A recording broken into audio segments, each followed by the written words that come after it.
આ કોઈ રોડ ઉપર તમારી જેમ જેમ હાઈલા જતા હોય ને એને જોઈને મને એમ થાય કે આપણે કેવામાં રહી છીએ અને એને બિચારા ખાવા માટે બે રોટલી માટે મને ઘરે ઘરે ભટકવું પડે છે. તો લાભુબેન અમારા મંડળમાં એક છે ને, તો ઈ જુનાગઢ સિવિલ હોસ્પિટલમાં જાતા. ત્યાં એક ભાઈ છે ને દરરોજ શાક અને ખીચડી આપતા, અને આ લાભુબેન રોટલી ક્યારેક મહિનામાં 2 વાર લઈ જતા, કેમ કે પછી બૈરાઓને તો ટાઈમ હોય નહીં, એટલે ઘરે ઘરે રોટલી ભેગી કરે બપોર સુધી. કોઈ 30, 40, 50 રોટલી બનાવે, 700, 800 રોટલી ભેગી કરે, અને ભેગી કરી અને બપોરે ખાઈ પી જમી અને નીકળી જાય જુનાગઢ. ખુલ્લી રિક્ષામાં જાય, ઓટોમાં જાય, ત્યાં છે બાયું, અને ત્યાં સાંજે પછી પહોંચે અને બધે રોટલી વિતરણ કરે. પછી ક્યારેક જવાનું ન થાય તો એમ થાય કે લાભબેન તમે રોટલી લઈને કાં ન આવ્યા, અને રાજી થાય. જ્યારે કોઈ વ્યક્તિ જમવા માટે આપણી વેઇટ કરે ને, ત્યારે આપણે સમજી લેવાનું કે આપણે જાગવાનો સમય આવી ગયો છે, કે કોઈ આપણી રાહે છે. એક માં જ્યારે બાળકોને ઘરે મૂકી અને રસોઈ કર્યા વગર બહાર નીકળી હોય, તો ઘરે બાળકો રાહ જોતા હોય, તો માને એમ થાય ને કે હું ઘરે જઈશ પછી મારા છોકરા ખાધા ભેગા થશે. એમ ઈશ્વરે તમને ને મને અહીંયા એના માટે જ મોકલ્યા છે. આજે જે કંઈ પણ સુખ સાહેબી સંપત્તિ આપણને આપી છે, ભગવાને એવું કીધું છે કે તારા જીવનને માણતા માણતા તું કોકને ઉપયોગી થતો જાજે. બાકી અહીંયાથી આ કાંઈ ભેગું આવવાનું નથી. કંઈક પ્રારબ્ધ કર્મને લઈ અને આપણને નિમિત્ત બનાવીને મોકલ્યા છે. હંમેશા મગજમાં એક વાત યાદ રાખવાની કે આપણે અહીંયા ઈશ્વરની ઈચ્છા વગર પાંદડું હલે નહીં. આપણને ભગવાને જે કંઈ પણ સંપત્તિ આપી, જે કંઈ પણ શારીરિક ક્ષમતા આપી છે, કંઈક સારા કાર્યમાં નિમિત્ત થવા માટે આપી છે, કે તારા જીવનને જીવતા જીવતા તું બીજાને ઉપયોગી થતો જા. પણ આપણે કેવું છે કે જેનામાં આ સમજણ સમય આવી ગઈ અને સ્વીકારી લીધું, એ બધા એ રસ્તે નીકળી ગયા, અને જેને એમ થઈ ગયું કે હું તો અહીંયા આ બસ ભોગવવા માટે જ આવ્યો છું, મારે મારા જીવનનું જ વિચારવાનું છે, એ બધા હજી એની દુનિયામાં વ્યસ્ત છે. એટલે આપણા બેન અલ્પાબેન, આમ તો લાસ્ટ ટાઈમ બી લાઈવમાં કીધું હતું કે આખું એમનું ગ્રુપ છે, અલ્પાબેન, હેતલબેન, ચેતનાબેન, પછી પેલા બેન શું નામ, લાભુબેન, હિરલબેન, તમારા કાકીજીનું નામ શું? મીના કાકી. હા, મીનાબેન.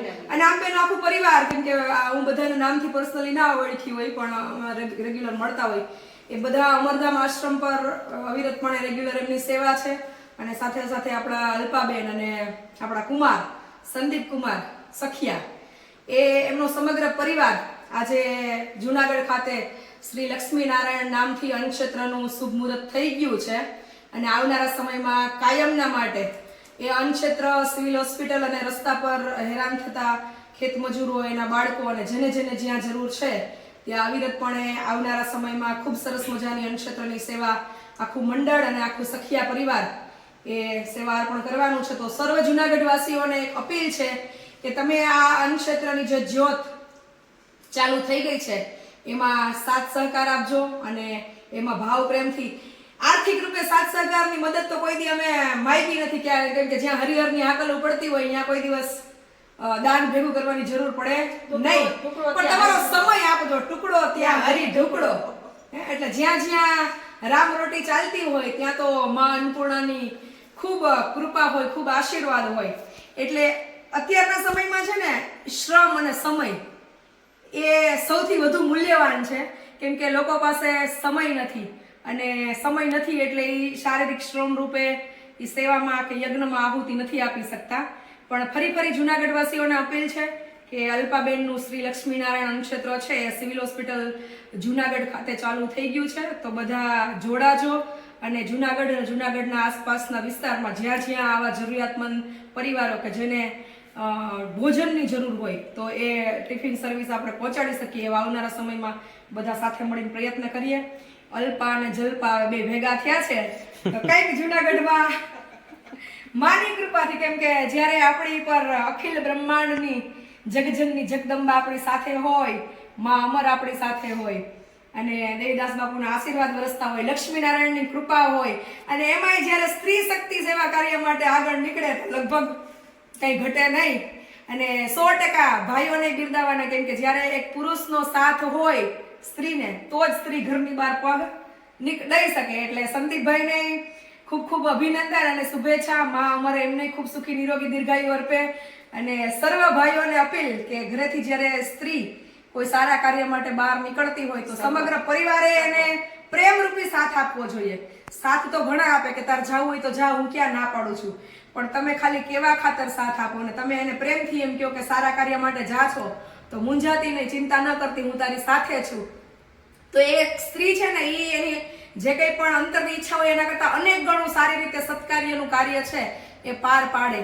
અને સાચો પરિવારનો ભાવ અને ઘરનું આપણે કહીએ કે દરેક ઘર એક સ્વર્ગ જેવું મંદિર છે, તો એ ત્યારે જ બને કે જ્યારે એકાબીજાની આવા કાર્ય માટેની સમજણ હોય અને આનંદથી કહેતા હોય કે ના કર સારું કાર્ય, હું તારી સાથે છું.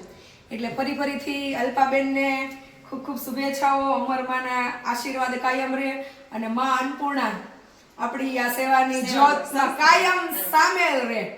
એટલે ફરીથી બધાને આકલ કરી તે અન્નપૂર્ણામાં હાજર થઈ જાય. માં હારે જ હોય તો જ આ રસ્તાઓ સૂજે બેન. અને જ્યાં જ્યાં આ રસ્તાઓ અન્નક્ષેત્રો ચાલુ થયા છે ને ત્યાં કોઈ દિવસ રોટલો ભેટો નથી, કેમ કે 1000 હાથવાળો છે ને એ કહીએ ને કે ભૂખ્યા સુવાડે, ભૂખ્યા ઉઠાડે સોરી, પણ ભૂખ્યા સુવાડે નહીં.